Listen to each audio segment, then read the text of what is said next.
Pew pew! This Rev3 Games preview is brought to you by Audible. I'm pleased to be joined by Steve Swink, who's the creator on Scale.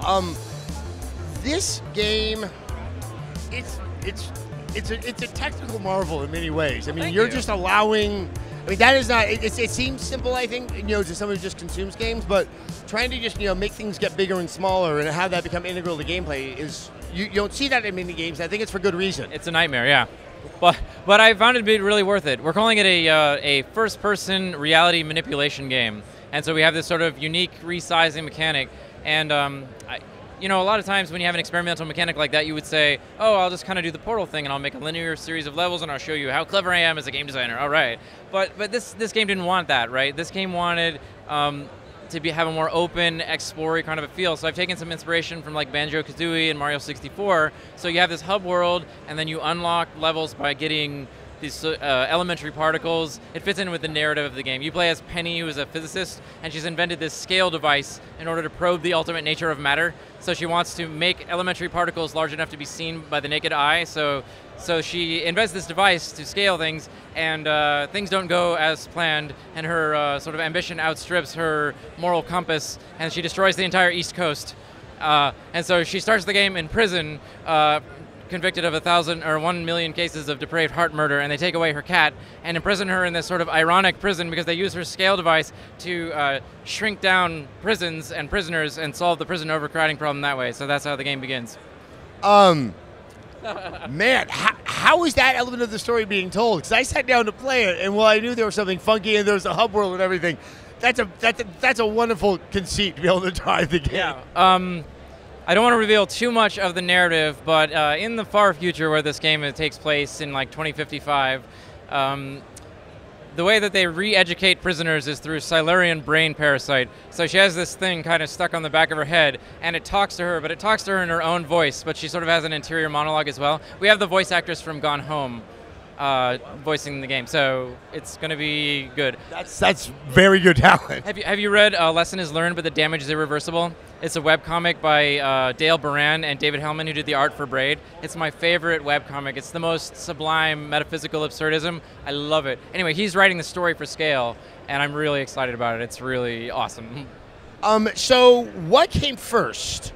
The idea of having this kind of technical conceit, or did you come up with like the kind of game you wanted to do and you realized you had to have this scaling mechanic to be in the game? It was actually just a game jam game. I put it together in 2 days, and it seemed really promising, right? Because scaling things up and down immediately becomes intuitive to people. You just point the thing at the thing, and it totally makes sense to people. The problem was the technical difficulties and limitations were causing me to think, I don't know if I can turn this into a shipping game. The thing that allowed me to overcome that fear is I'm working with Eddie Boxerman, who made the game Osmos. He's my physics ninja. So I just go to him and I say, Eddie, here's what I want. I want to have 5 houses. There's a house within a house within a house within a house within a house. Yeah, and he's like, okay. And then a day later, he checks it in and it works. And I'm just like, oh my God, you're the best person in the world. So, I mean, have you had to adjust how the gameplay works because of the challenges that the scaling technology presents? Actually, not too bad. I mean, okay, so you're seeing a little bit of World 1. We're not revealing what World 3 and 4 are, but there's a unique sort of gameplay twist on the scale mechanics. World 2 is you can scale the entire world up and down. So, for example, you might be standing on a cliffside overlooking a gigantic canyon, and there's an elementary particle on the other side that you would like to collect. You just scale the entire world down, and then go doink, and jump over, and then make the world large again, and you're on the other side of this massive Grand Canyon. I mean, the opportunities in this game are very exciting. What is your goal in terms of getting this game out, and how will people be able to play it?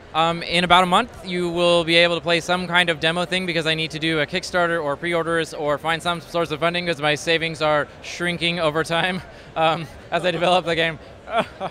Anyway, yeah, so pretty soon you'll be able to get your hands on some version of it. I'm sort of developing it sandbox style, so I put a bunch of stuff in a level and I play around. So I've got this little Goomba guy that I don't quite have up and running yet, where He reacts depending on his scale relative to you. So when he's the same size as you, roughly, he sort of ignores you. And when he's really small, he runs away from you, and you can like step on him. And when he's really big, he tries to eat you. And if you get him big enough, you can like jump into his mouth and like scale his heart up and explode his little heart, or like run around his intestines and go out his little butt and stuff like that. But yeah, anyway, so sandbox style. So I think I can actually release the sandbox as a demo and not give away the content. And so that's what I'm thinking about doing. It's a pretty good strategy. I hope you do scale up your budget. What I've seen is very, very interesting. Thank you so much for your time. Thank you so much. So, do you like this preview coverage and you want to support Rev3 Games? Then why not check out Audible? They have over 100,000 audiobooks and spoken word entertainment to be downloaded to your phone or MP3 player and played back anywhere, anytime. You can go to audiblepodcast.com/Rev3Games to get a free audiobook of your choice when you sign up today. We've still got a couple of months before the next-gen consoles are out, so why not pass the time with some audiobooks? Audible has over 100,000 audiobooks and spoken word entertainment in every genre that can be played back anywhere, anytime. You can get a free audiobook when you go to audiblepodcast.com/Rev3Games. And best of all, every sign-up helps support the show.